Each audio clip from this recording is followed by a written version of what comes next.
This is Where We Live on Connecticut Public Radio. I'm Lucy Nalpathanchel, broadcasting remotely. This pandemic has wide-ranging repercussions. Are you one of the millions of Americans who filed for unemployment? If you rent, what protections exist to keep you from losing the place you call home? Today, Where We Live, we talk about how the pandemic could make the eviction crisis in our country worse. Coming up, we listen back to a conversation we had with sociologist Matthew Desmond, who wrote the Pulitzer Prize-winning nonfiction book Evicted. First, Congress has yet to pass emergency rental assistance for Americans. If you live in Connecticut, what does that mean for you? Joining us now via Zoom is Greg Kirschner, legal director of the Connecticut Fair Housing Center, where he litigates fair housing cases in state and federal courts. Greg, welcome to the show. Good morning. I wanted to start off, we just had Governor Ned Lamont on yesterday, Monday, on Where We Live, and I asked him about rent being due and what protections there were for renters who may not be able to pay their bills. They worry about eviction, and this is what the governor told us. Lucy, we were very clear that no evictions are allowed. I think that extends at least another month and maybe beyond, depending on where we are on COVID. And I got to make sure that people know that your electricity can't be cut off, your cable can't be cut off, your rent, you cannot be evicted, provided you were in good standing before COVID. I think these are really important to make sure that we are able to get back on our feet on the backside of this crisis. And Greg, he went on to point out that the courts are closed, meaning that eviction proceedings are on hold. So from your perspective, respond to how the governor framed this. Has the state done enough to protect people who are worried about, again, being evicted because they can't pay the rent? They lost their job. Sure. I think we can all recognize that the governor in the state of Connecticut did take a lead in protecting tenants at the start of the coronavirus, and that was recognized nationally by extending deadlines for payment of rent and stopping evictions until July 1st. And I understand the governor wanting to assure people in this time of uncertainty. But we do face the fact that the extensions on rent have now ended. June rent is due now. Rent that was deferred in April is now due. Rent that was deferred in May is going to be due July 1st, along with July rent. And evictions can start again at this point on July 1st. So there's going to be a lot of anxiety among the many people who, through no fault of their own, cannot meet their rental obligations because of the effects of the pandemic. So we're hopeful that the state will extend the eviction moratorium and, more importantly, take steps to apply some of the coronavirus relief funding to the potential eviction crisis and provide some assistance to stabilize the rental market.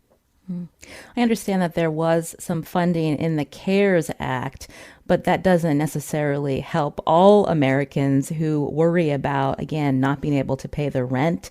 I believe it only helps 1 in 4 families that may qualify to receive help. And so then I guess the question, Greg, is what then? What kinds of steps? I mean, you mentioned that the state could take to help Connecticut residents, but what else is happening on the federal level? Well, in the federal level now, there's not a lot of clarity. The House of Representatives passed a bill that would include a significant amount of funding for rental assistance and to assist states and municipalities with the burdens that they've encountered with the coronavirus. But it doesn't seem like there's much of a path forward for that bill. So we don't know what else is going to be coming down from Congress, from the federal level. On the state level, there was the CARES Act was passed, and that included a significant amount of money that states have a good deal of discretion on how they use. Connecticut got, I think, about $1.4 billion that they could use for various purposes, including for rental assistance for people impacted by the coronavirus. And we've seen in a number of states the application of that money to rental stabilization programs, rental assistance programs. Vermont, Montana, New Jersey, Illinois, just a few of the states that have applied significant tens of millions of dollars to the problem. So we would definitely like to see Connecticut begin taking steps to implement programs like that. We know that we're in a public health crisis, but when we talk about housing security for people who may, again, start to get eviction notices or eviction proceedings starting up again in Connecticut July 1, this is really serious because if people aren't able to stay in their homes and they then aren't able to be in a place that's safe for them, that they can even remain socially distant from others, Greg. Absolutely. If folks are going to shelter at home, shelter in place, they need to have a home to shelter in. And really the worst thing that we could do at this point in time is to have people enter homelessness, people double up, triple up with family and friends, people wind up in the shelter system. To its credit, the state took great efforts to get people out of shelters so that they could socially distance at the start of the coronavirus. And to simply go back to having people enter the shelter system because of the impacts of the coronavirus would really undo a lot of that good work. And this is really a perfect example of an ounce of prevention is worth many pounds of cure. It's a lot more efficient, effective, and cost effective to assist folks with rent now to avoid the disruption to their families, disruption to the economy of the state, and to pay to deal with those impacts with schools, with social services, with increased spread of the coronavirus. So it's really important that we get this right, and we get this right now.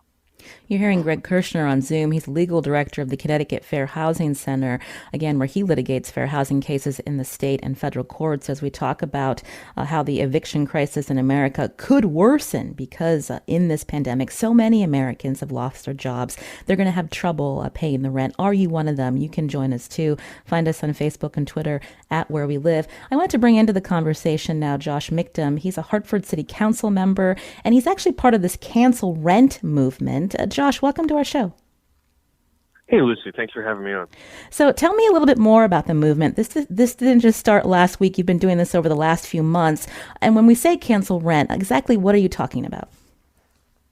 So the issue, and I think I agree with almost everything that Greg said, is that we have this looming crisis, and then the question is, how do we solve it best, right? And the focus of the cancel rent movement is to say people who are renting economically are the most vulnerable. They're the least likely to have savings or other assets. And so if when we get to the part where we give some relief, what we say is every one of you has to apply and prove that you have a certain income and prove your hardship, we're really putting the burden in the wrong place. And so if we start by saying everyone who hasn't paid rent during the pandemic because they couldn't is just off the hook. And then we turn to the landlords who also have burdens, but who also have some assets and some resources and who got a lot more relief from the CARES Act. It makes more sense to let them seek state relief than the people who are already the most precarious. I would add that for a lot of undocumented people, there's an additional problem. Whether or not the state tries to serve them, there's so much fear around seeking any kind of state assistance that those folks will get left out if they have to individually seek help.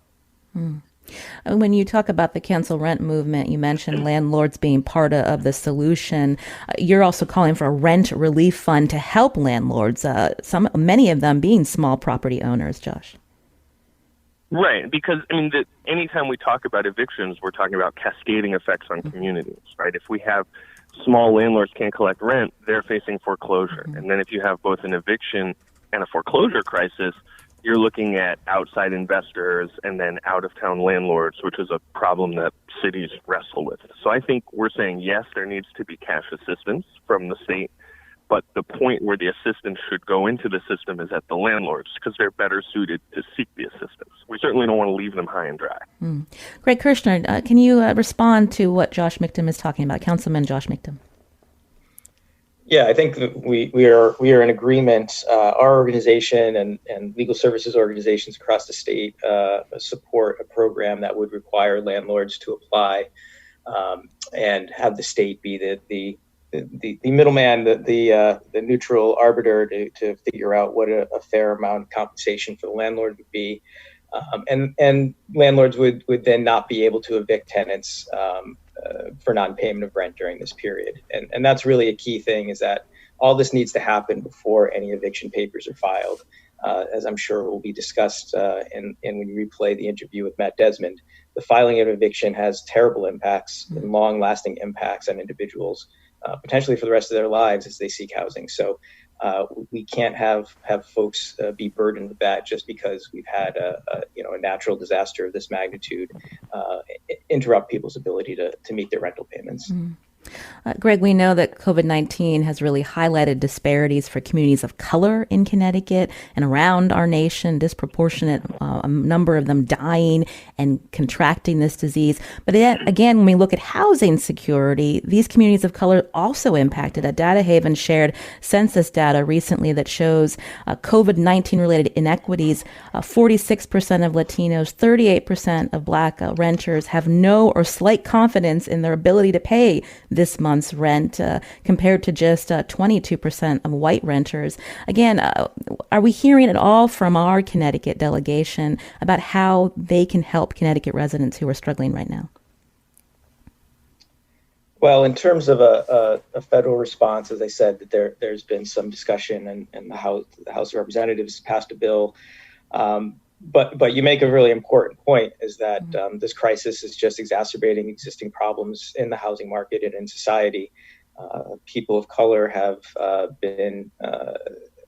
lived with the effects of generations of segregation and discrimination that have left them with fewer resources and lower net worth. And the data shows that nationally and in Connecticut, people of color are twice as likely to be faced with eviction sometime in their life. It's particularly bad for single mothers. So, this crisis potentially will have even greater impacts on the community that's suffered the most from the coronavirus, both in terms of deaths, in terms of job loss, in terms of income loss. So, that's obviously a great concern for all of us. Councilman Mictum, if you're still there, I just wanted to ask you briefly, the people that you've been talking to and meeting with over the last 2 months who are part of this cancel rent movement, are these the same people that Greg has described? To a certain degree. I mean, there's definitely representation from the different legal aid organizations around the state that do housing work, and there's also a number of community activists, folks who have done activism in the undocumented community.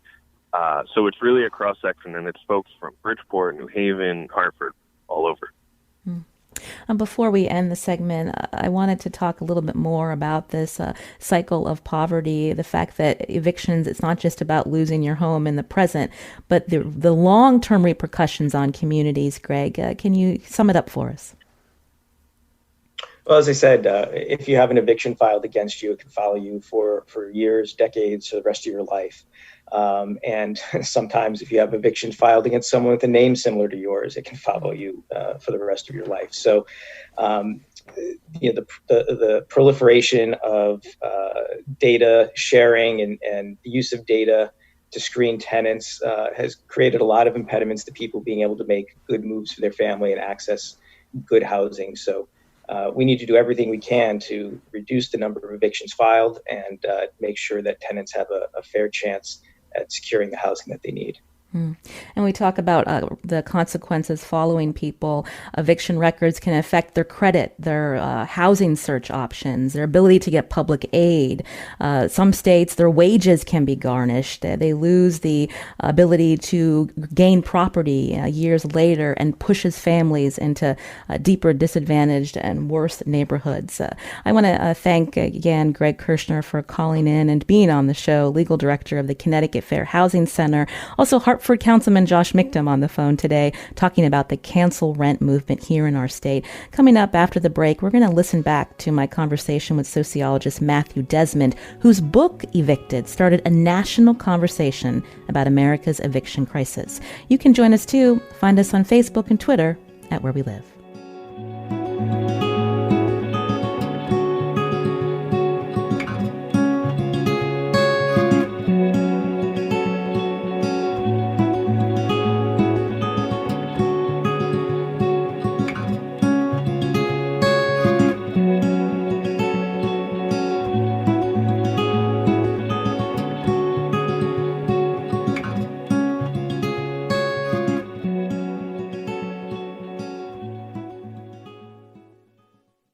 This is Where We Live from Connecticut Public Radio. I'm Lucy Nalpathanchel. We've been talking about the threat of housing insecurity for residents in Connecticut and across the country. The COVID-19 pandemic has exacerbated an already precarious situation for the millions of Americans who are just one paycheck away from losing their homes. Since the Great Recession, much attention has been focused on homeowners whose homes were underwater or worth less than what they owed on it. Millions of homes went into foreclosure. The recession led to a lot of demand on the rental market, so supply was low and the rents stayed high. But there's another story to the housing crisis, and that involves the millions of Americans who have faced eviction time and time again. Today, we're listening back to a conversation I had with sociologist Matthew Desmond in 2018. Desmond is the author of Evicted, a book that centers on 8 families in Milwaukee who struggled to find housing. In 2017, Evicted was awarded the Pulitzer Prize in general nonfiction. Desmond is also the principal investigator of the Eviction Lab at Princeton University.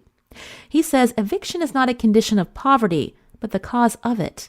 So I started by asking Desmond to explain how widespread the problem of eviction is across the country. Well, we didn't know. We don't have national data on eviction. It's not collected by the American government. So basic questions remain unanswered. It's kind of like, not knowing how many car accidents happen every year or how many students drop out of high school. So one thing that my research team and I have tried to do is build the nation's first ever data set of eviction in America. And by our calculations, about 2.3 million people lived in homes that received an eviction judgment in 2016. It's 2.3 million. So how big is that? How big of a problem is that? So that's about twice the number of folks that get arrested for drug crimes, for example. That's 36 times the number of overdoses we saw in that year. It's a giant, deep problem. It's affecting communities all across the country, not only on the coasts, but in the middle of the country, in the South. It's not just in our big cities either. It's in our suburban and rural towns. You mentioned the number of evictions in 2016. How has this number increased over the years, and what was the reason behind the jump? So there's 3 ingredients to the housing crisis. Incomes for Americans of modest means have been very flat over the last 2 decades, but housing costs have soared all across the country. So by one estimate, between 1995 and today, median rent has increased by over 70%, adjusting for inflation. So families are just seeing, their incomes stay flat, but their housing costs go up and up and up. And the federal government really hasn't stepped in to help. So only about 1 in 4 families who qualify for any kind of housing assistance receive it. The unlucky majority receive nothing. And they are left to spend most of their income in the private market on rent and utility costs. Today, most poor renting families spend at least half of their income on housing. And about 1 in 4 spend over 70% of their income just on rent and utilities. That has brought us to a place where eviction, which used to be rare in the early years of the 20th century, for example, used to draw crowds, be scandalous. We've gone from that place to a place where eviction has become incredibly commonplace in the lives of low-income families today. If it's become so commonplace, why is it that we don't know a lot about evictions? Until you wrote this book, there wasn't a conversation about what was happening across our country. What are the attitudes towards when people hear someone's been evicted, the preconceived notions, the stereotypes of that person? One reason, some of us did know about evictions. Some of us were affected by it and saw our communities overturned by it. But a lot of us didn't. And one of the reasons was, the housing crisis has gotten a lot worse since 2000. And so in the 90s, we were focused as a nation on welfare reform. We were focused on mass incarceration. Those are incredibly important issues when it comes to inequality today. But there was something missing from our picture, and that was housing. And I think this is a moment where the voices of tenants and legal aid lawyers are elevated. And a lot of us are waking up to an issue that they've long been knocking the doors down on. I do think that evicted families do confront a stereotype from well-fed Americans that say, they just didn't pay the rent, they were irresponsible or they're lazy. There's another kind of stereotype, too, toward landlords to say, they're just greedy, they want all the money that they can. And I think if you look hard at the situation, you realize that it's much more complicated. When you're paying 70 or 80% of your income on rent, a very small thing can get you evicted. For folks in that situation, eviction is much more the result of inevitability than irresponsibility.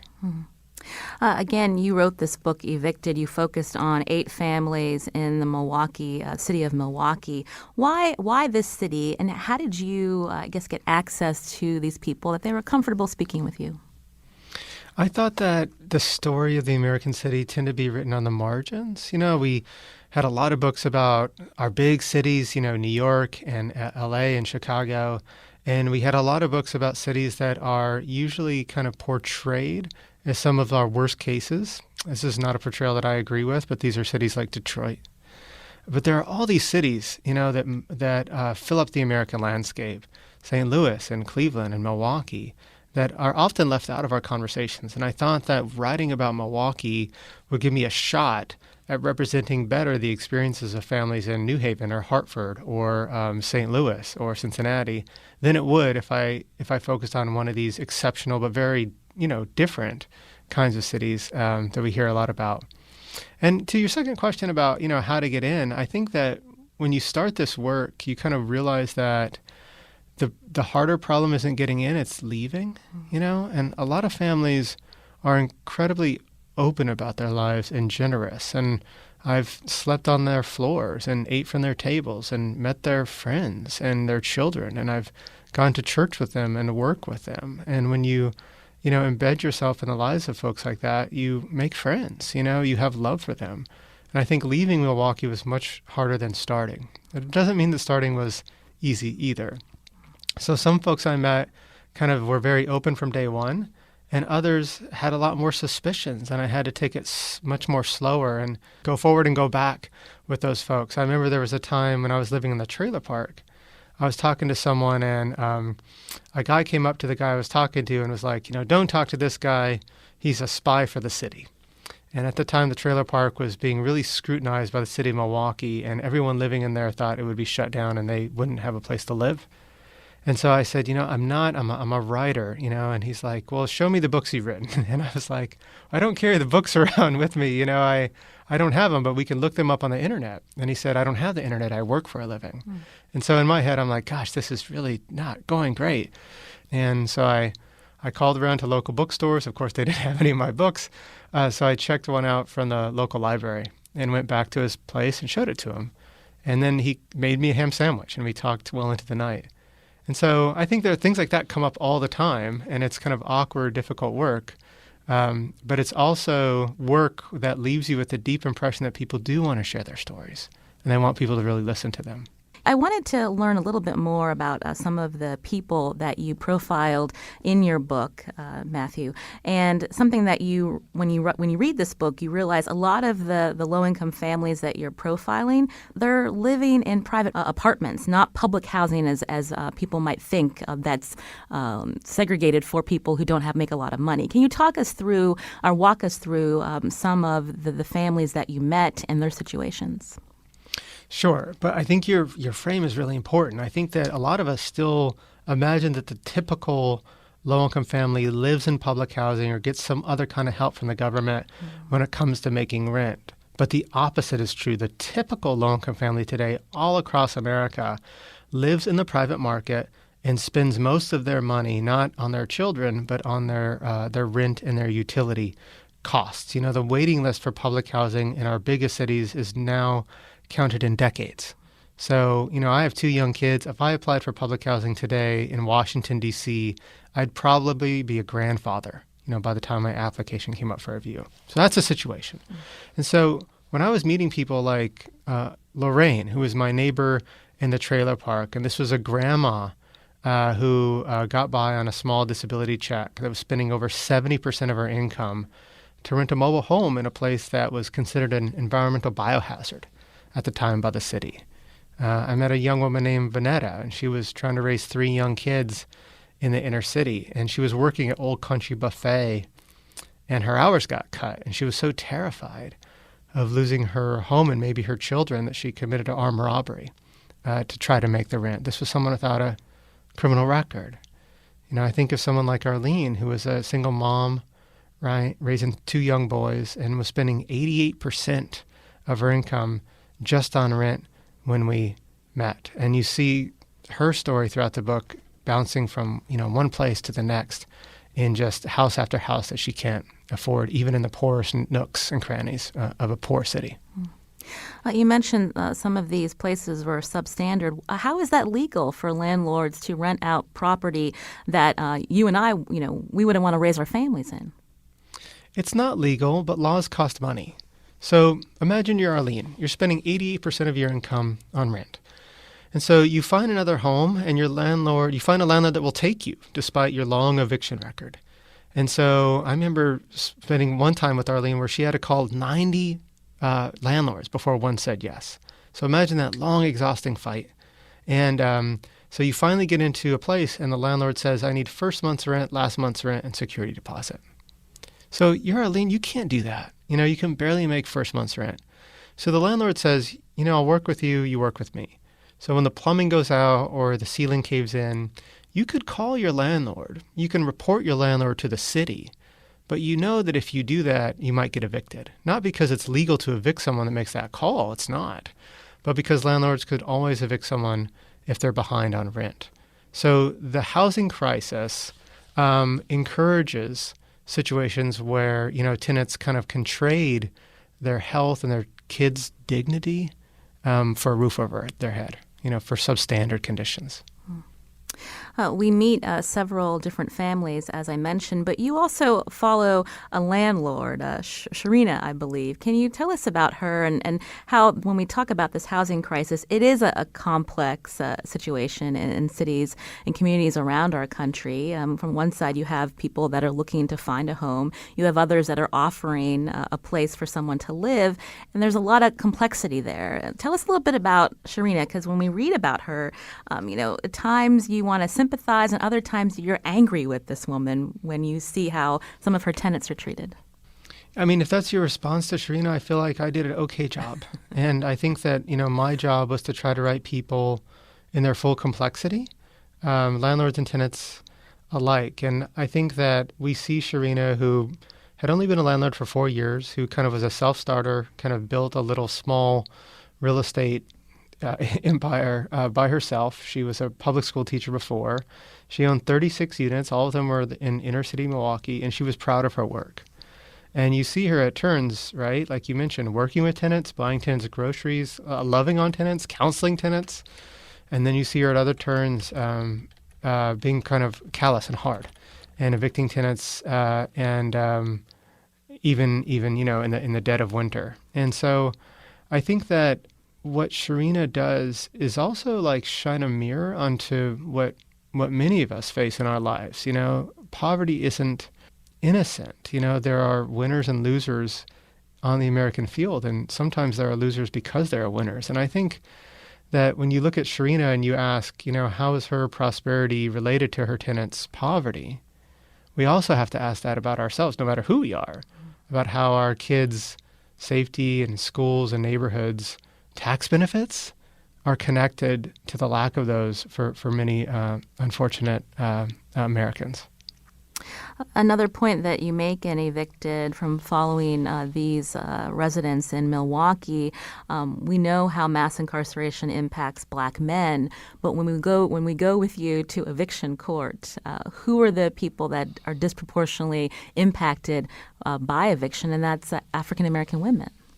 Right. So eviction affects the young and the old. It affects the sick and the able-bodied. But, the face of this crisis is moms with kids, and if you go into about any housing court around the country, you just see a ton of kids. Until recently, the South Bronx in New York City had an eviction court with a daycare in it, because there were just so many kids coming through its doors every day.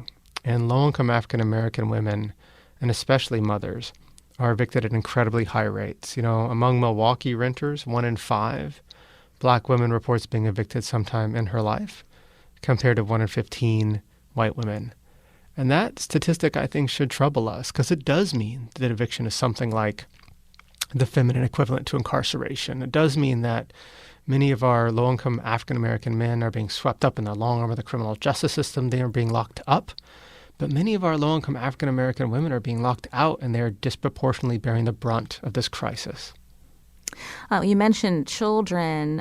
When you read the book, you might think, well, maybe a landlord would be more sympathetic to a woman with children and helping them find a place to live. But that actually isn't the case, that children are seen as a liability. I saw this myself in talking with landlords where they would say, kids cause us headache, and kind of make comments like that. But we also see this in statistical studies we did too. So we conducted a study in Milwaukee eviction court because we were trying to figure out, why do you get evicted but the person right next to you doesn't, even though you owe your landlord the same amount? And what we found was what made the difference wasn't race, it wasn't your gender, it wasn't even how much you owed your landlord. It was kids. The chance of you getting evicted triple in court, all else equal, if you live with kids. And what you're seeing in that finding is landlord discretion. You're seeing a lot of landlords say, I'll work with you, but not with you. Because, kids flush toys down the toilet and they, rip the curtains down and use them for superhero capes. And they can test positive for lead poisoning. They can affect the landlord's bottom line. Family discrimination is illegal, but many of us don't even recognize it as a form of discrimination. So you're right. Kids do not shield families from eviction. They often expose families to eviction. And Matt, once someone is evicted, how does that eviction follow them throughout their life? Right. So you lose your home. And if that isn't bad enough, you often lose your stuff, your things, your possessions, which are piled on the sidewalk or taken by movers to be kind of locked into bond storage. Your kids lose their school. You often lose your community and your neighborhood connections. It takes a good amount of time and money to establish a home, and eviction can just delete all that. Eviction often comes with a mark, a record, a court record, and that can prevent you from moving into good housing in a safe neighborhood because many landlords just say no, when you have that record. But can also prevent you from moving into public housing because many of the folks that run our public housing authorities, even though they don't have to, count eviction as a mark against your application. So it means we're systematically denying help to families that need it the most. So we push those families into slum housing, and we push those families into dangerous neighborhoods. We have a study that shows that eviction causes job loss. And if any of your listeners out there have been evicted, they know why. It's such a consuming, stressful event. It causes you to make mistakes at work and lose your footing in the labor market. And then there's the effect that eviction has on your soul, your mental health. We have a study that shows that moms who get evicted experience higher rates of depression 2 years later. And so you step back and add all that up, and I think we have to conclude that eviction isn't just a condition of poverty. It's also a cause of poverty. It's making things worse, and it's leaving a deep and jagged scar on the next generation. This is Where We Live. I'm Lucy Nalpathanchel. My guest today is Princeton sociologist Matthew Desmond. His book, Evicted, won the Pulitzer Prize for Nonfiction in 2017. It explores the housing and poverty crisis in America. After the break, we're going to hear how his reporting on poverty in Milwaukee has launched a project to study evictions nationwide. This is Where We Live from Connecticut Public Radio. I'm Lucy Nalpathanchel. We're listening back to my conversation with sociologist Matthew Desmond and Aaron Kemple, president of the Connecticut Fair Housing Center, about the consequences of America's eviction epidemic. Access to health care is viewed more and more as a right, not a privilege. But what about access to housing? Should everyone be afforded the right to quality, affordable housing, no matter their background? Princeton sociologist Matthew Desmond explores that question in depth in his book, Evicted. He's also the principal investigator of the Eviction Lab at Princeton University. I asked him to talk about how the lab investigates rates of eviction across the country. So after the book came out, I'd go around the country and I'd talk to folks in Houston or Baton Rouge or Kansas City, and they'd say, how are we doing? What's our eviction rate? Where are evictions happening in our city? And I'd say, I have no idea. I'd meet people in rural America, and they'd say, I'm seeing this in my community. What do we know about rural evictions? I'd say, we know nothing. And, we didn't have a national database of evictions. And so community organizations have worked hard to catalog and capture and map evictions on a local level, and their efforts are valued. But we didn't have a big kind of national picture. And so, my team and I set out to try to do that. And we have worked to collect over 80 million eviction records from all across the United States, going back to 2000 and sometimes further. and we've cleaned these records and validated them and mapped them, and we've put them on a website called evictionlab.org. So your listeners can go to our website. They can click on a map of the United States. They can click on Connecticut. They can look at cities where they live in and see if evictions are going up and down, where the eviction is happening in their own communities. They can compare Hartford to Providence, for example, and other cities in the region, and download the raw data and use it. So our position was, here's more eviction data than we've ever had. It's yours. Use it and help us make it better. The challenge with this data is the undercounting of evictions, and when the ones that don't go formally to court. How should communities try to address these informal actions that happen towards tenants, Matthew? Right. So there's two kinds of undercounting that we confront. The first kind is that we don't have every single formal court-ordered eviction in America. We have states that have low counts, and we flag those states. There have been folks all around the country that have said, okay, it looks low in my area. Let me help you get data. And we've been so thankful and grateful for those partnerships. Then there's this other kind of undercount, which is the one you mentioned, the informal evictions. And these are forced displacements from housing that never go through the inside of a courtroom. So in Milwaukee, I met a landlord that will say, if you're out by Sunday, I'll give you $200 to move and you can use my van. That's a pretty good eviction if you got to get evicted. I met another landlord who will just take your door off or change your locks or turn your electricity off to get you out. And so there are a lot of ways to displace a family that never are processed or seen through the courtroom. In Milwaukee, we found that for every formal eviction that happens, there are at least 2 that don't. So what can we do about that? So we've worked with the American Housing Survey to capture informal evictions on a national level, and those data will be released very soon. And I think that will give us a great picture of kind of the ratio of formal evictions to informal or shadow evictions. But community organizations can work hard on this too. I understand Eviction Lab has looked at Hartford. What are you seeing in terms of eviction rates and how we compare nationwide? So Hartford has a 5.7% eviction rate. That means about 1 in 18 renter homes are evicted in Hartford every single year. That's higher than Milwaukee. I think that's about 29th in the national picture. So Hartford breaks the top 30. It's a fairly high rate. It's about 3.4% higher than the national average.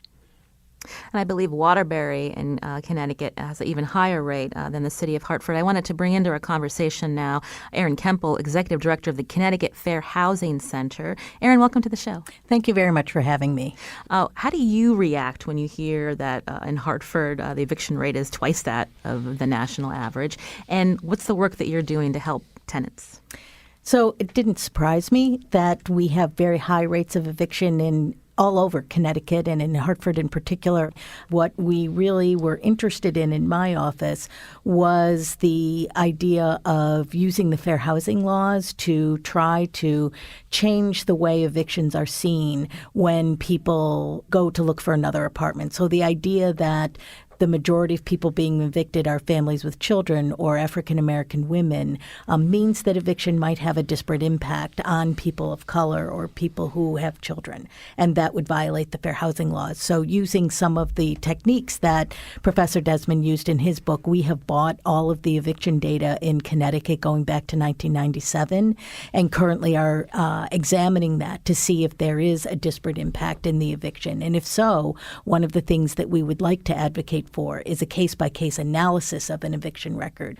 So we've really been inspired a lot by the work that Professor Desmond did to try and change things here in Connecticut. I received a tweet. Someone wants to hear ideas on what to do when a tenant doesn't pay rent. And so that's the flip side of this conversation. A lot of people that are stuck in this vicious cycle. But then there's the landlord who wants their bill paid. And so how do we navigate that, Erin? I'll start with you. So it's not even just that the landlord wants their bill paid. They need to be paid the rent in order to pay their own bills, to be able to pay the mortgage, to be able to keep the lights on or keep the property maintained. And so it's very understandable that that is a problem. But one of the things that we're seeing in Connecticut is gentrification. And so it's not just that the $1,500 or $2,000 that some people are paying goes to pay the utilities or the upkeep of the unit. But in some cases, it's just pushing the market up so that the rents are going higher even when they're not needed to be pushed higher just to make the landlord's bills to get paid. So it's difficult. It's a difficult situation because the rents, the market will bear higher payments at the same time that tenants who are low income can't afford to pay that. I wanted to go back to Matt Desmond again, professor of sociology at Princeton University. He wrote this book, Evicted. Did you want to add to that this question of the landlord's responsibilities as well? Sure. I mean, landlords don't get paid when they evict someone. It's not like the sheriff comes and throws a family out and then hands landlords $500. So I think that there are a million things that we can do between a non-payment of rent and an eviction that's better for the family, it's better for the community, and it's better for the property owner. For example, you can imagine a court where the family goes in and the judge asks, why are you being evicted? Now, that might not sound a radical question to you and your listeners, but it probably sounds really radical to Erin, because in many housing courts, right? Yes, absolutely. In many housing courts, what the judge says is, are you behind? And if you say yes, it really doesn't matter what you say after that. And so in a community court, the judge says, why are you behind? And you can say, I lost my job, or I relapsed, my kid got sick, I had to pay for a funeral, whatever. And there are full-time social workers in the courtroom that are helping the property owner get paid, helping the tenant stay, and helping address the underlying root causes that caused the lapse of payment in the first place. That is a court system that functions as an instrument of justice, not just an eviction processing plant, which is our status quo today. Erin Kempel with Connecticut Fair Housing Center, this question of a right to counsel in civil matters, that's not something that's a guarantee in housing court, but in criminal court, you do have that right. That's absolutely right. And when I first started my legal career back in 1985, I remember talking to a housing court judge and saying, well, at least people won't get locked up if I lose the case. And he said, no. They'll just be homeless and not have any place to live and not be able to take care of their kids. But if they're locked up, they'll have 3 meals a day and a free place to live. So which do you think is worse? Again, this is where we live. Today we're looking at the crisis, the housing crisis in this country, and how it's intertwined with our poverty in the U.S. With us from Princeton University is Matthew Desmond, professor of sociology, author of the Pulitzer Prize-winning book Evicted, also principal investigator at the Eviction Lab. In studio with me, Erin Kempel, executive director of the Connecticut Fair Housing Center. Matt, one of the proposals that you offer up near the end of the book is, how we can make this system more equitable. And you talk about the federal housing vouchers, how they've been proven to be an effective anti-poverty program, but there's still plenty of people on the waiting list, as you mentioned. Right. And it's not because those people don't qualify for aid or hasn't fulfilled some sort of duty. It's because we just don't have enough of it to go around. The good news is that when families finally receive a housing voucher after years and years on the waiting list, when they finally receive this ticket that allows them to pay only 30% of their income on rent instead of 60 or 70, they do one consistent thing with their freed up money. They buy more food, Their kids become healthier. They don't move as much. They move into better neighborhoods. They can root down in a home. They work. But the vast majority of our low-income families aren't so lucky, and their kids literally don't get enough to eat because the rent eats first. I think that housing vouchers for me are one way to tackle the affordable housing crisis. But this is a crisis that can be tackled in a lot of different ways. And I think it's very important to listen to our local leaders on this, to listen to folks like Erin. A lot of this work is just local, block by block work. The one thing I do have to say with regards to housing vouchers is that for most places in the country, it is permissible for landlords to discriminate against people who have housing choice vouchers, to say, I don't want to rent you because you have a voucher. In Connecticut, that's illegal. And as a result of that, people are better able to find housing, although we find that discrimination goes on. In fact, it's the second highest number of complaints that we receive each year. But that is another thing that would help alleviate the eviction crisis. There's another part to this story of how people are able to get help. Obviously, having legal representation is important, but there's grassroots efforts that are happening, including in the city of Hartford. A group of residents who lived in the Clay Arsenal apartments in the city, the Hartford Current reported that they took on their absentee landlord and won. I want to hear a little bit about this story. Joining us now is one of those residents, Milagros Ortiz. Milagros, welcome to the show. Good morning. So tell us how you and some other tenants banded together. You had this absentee landlord. What were some of the issues that you were facing, and how did you get some relief? All right, well, a couple of our issues was the simple fact the lack of communication with our property manager. They either lose paperwork, work orders were misplaced, work order was never put in, or work orders were never done. And some of the crisis that we were going through was ceiling leakage, windows were not put in right, heaters were not working properly, there was space between the windows and the window frames, so air would come in, and in the winter we'll have the heater, the heat will come out, so there was no way to keep a house warm or the cold out. So how did you then, who did you work with to take on this landlord who didn't even live in the state of Connecticut?